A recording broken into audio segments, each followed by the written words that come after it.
Galera, qual que é a vantagem de você usar um Circuit Breaker se a sua aplicação tem, né, necessidade disso? Olha só, eu vou até mostrar aqui para vocês, mas imagina o seguinte, imagina que você tem... vou fazer uma outra analogia aqui, tá? Imagina que existe uma padaria aí perto da sua casa. Imagina que tenha, né? Uma padaria perto da sua casa. E aí, de manhã lá, vou chutar aqui, sei lá, entre 6 e 7 da manhã, as pessoas do bairro vão nessa padaria comprar pão, né? Café da manhã. E aí tá lá, todo mundo saindo de casa e indo comprar pão na padaria, né? Por volta entre 6 e 7 da manhã.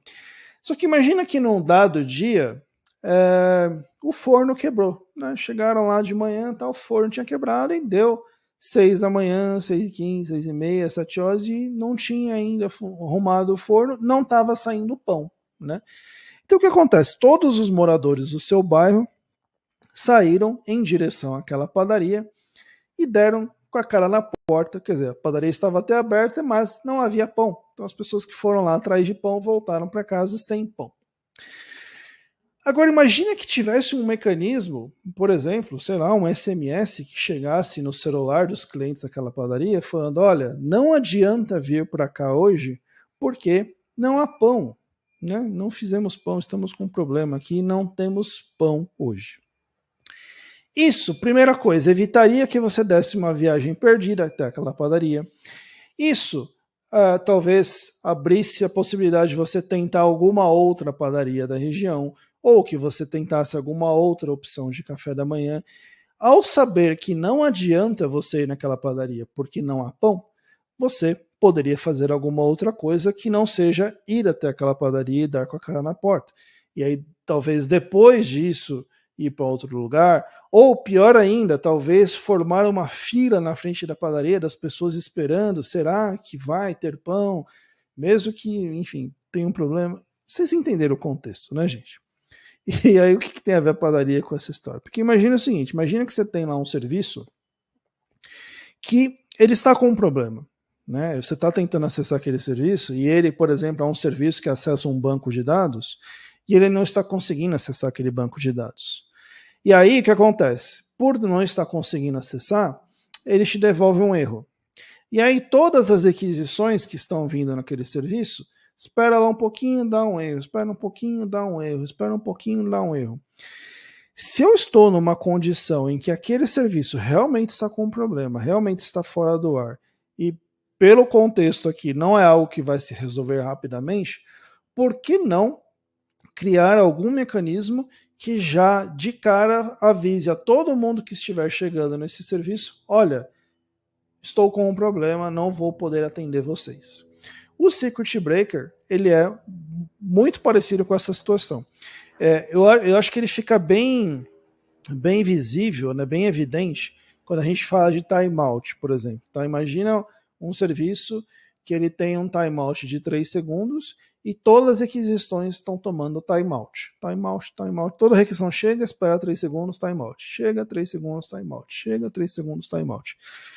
Ora, será que não seria melhor que as requisições que chegassem já tomassem um erro de cara para que não precisassem esperar os 3 segundos, para que não ficasse aquela fila de requisições esperando o retorno e para que cada um dos serviços que estão chegando nesse serviço pudessem buscar outras opções, assim como você estava buscando outras opções por não ter pão na padaria? O Circuit Breaker ele é muito ligado a isso, tá? Então você cria um cenário onde você já avisa todo mundo que está chegando de que você está com um problema, tá?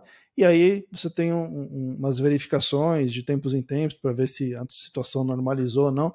No código isso vai ficar mais evidente, tá? Então, por isso que é importante você aprender mais sobre Circuit Breaker.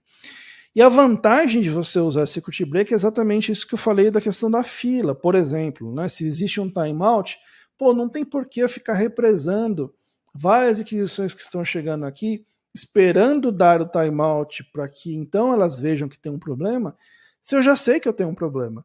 É como eu deixar, de novo, é como eu mandar o SMS na casa do cliente e falar assim, olha, não adianta vir comprar pão aqui hoje porque não temos pão, tá? Você abrir um Circuit Breaker na sua aplicação, numa situação como essa, é uma situação semelhante. Você está deixando já todos os clients, todos os requesters que estão chegando no seu serviço avisados de que esse serviço não está funcionando no momento. Tá?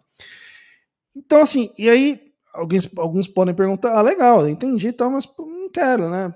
Acho que não acho necessário, né? Então, ao não fazer esse tipo de ação, você pode cair no risco que eu falei lá no começo, que é de gerar uma falha sistêmica na sua aplicação. Tá? Se você tem uma aplicação que você tem vários componentes que comunicam-se entre si, e, por exemplo, você tem um timeout, eu falei de um timeout de 3 segundos, mas imagina que alguém esqueceu de setar o timeout de uma determinada parte da aplicação e todos os requesters estão lá esperando por 1 minuto, 2 minutos, sei lá, depende muito do contexto. Isso uma hora acaba caindo em alguma configuração default, mas você está segurando um monte de requisição em fila de uma forma desnecessária, porque aquele serviço não está funcionando.